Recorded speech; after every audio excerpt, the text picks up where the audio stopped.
So we have proposed to the government, to the federal government, that instead of investing in the infrastructure for establishing these centers, we have proposed that organizations or institutes, say for example the Chamber and Commerce and the regulators, and similarly the 99 union councils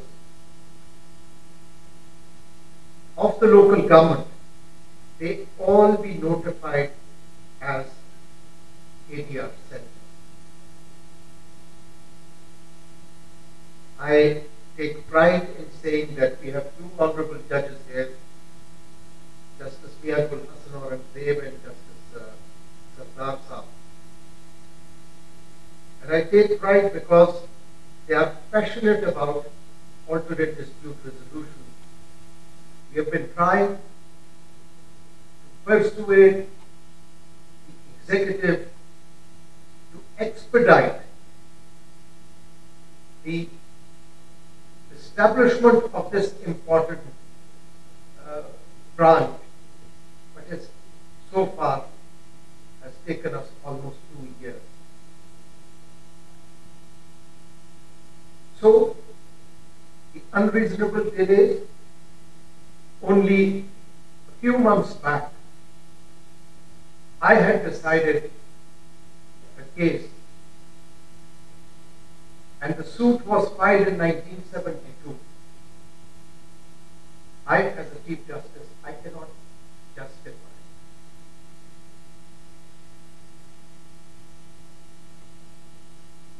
The plaintiff had passed away many years ago. So, there are serious problems. There, because of the weak rule of law and the status of the governance and the incompetence or whatever of the executive, the disputes are so in such a large number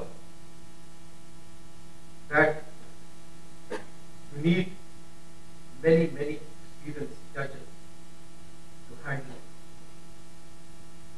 But again, the state has never given the priority to the district judiciary which it deserves. It is the most important tier of the judicial system because it serves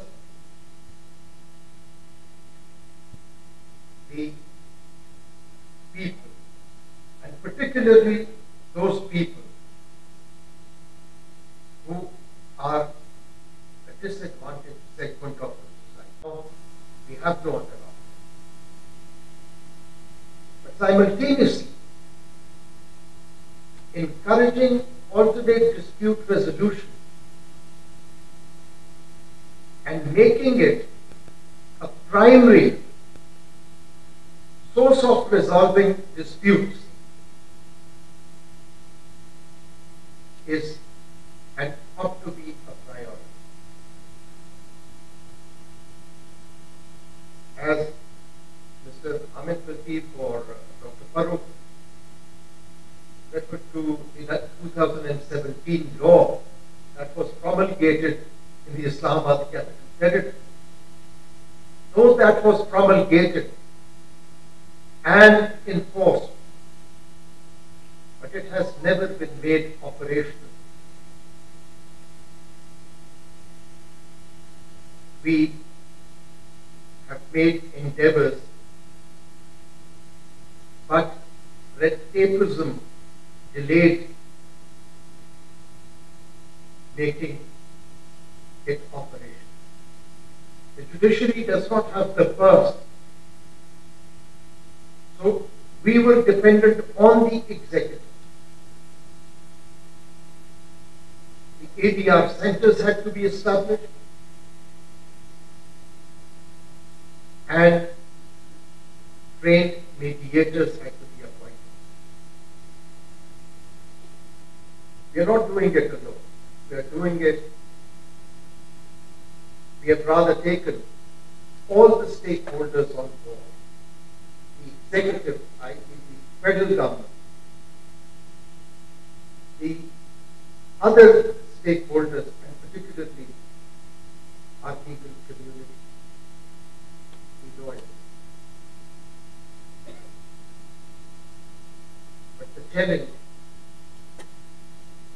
the most important challenge, is to have the will to go through this reform process.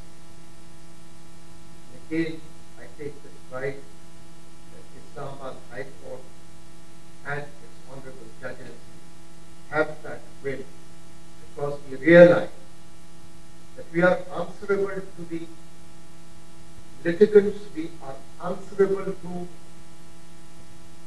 them because they are our sole stakeholders.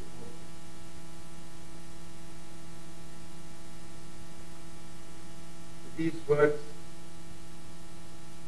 I congratulate the organizers of this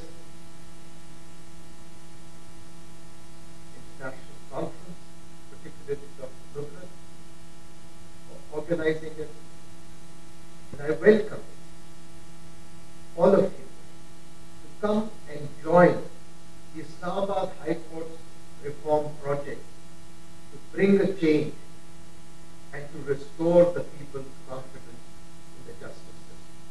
Thank you so much.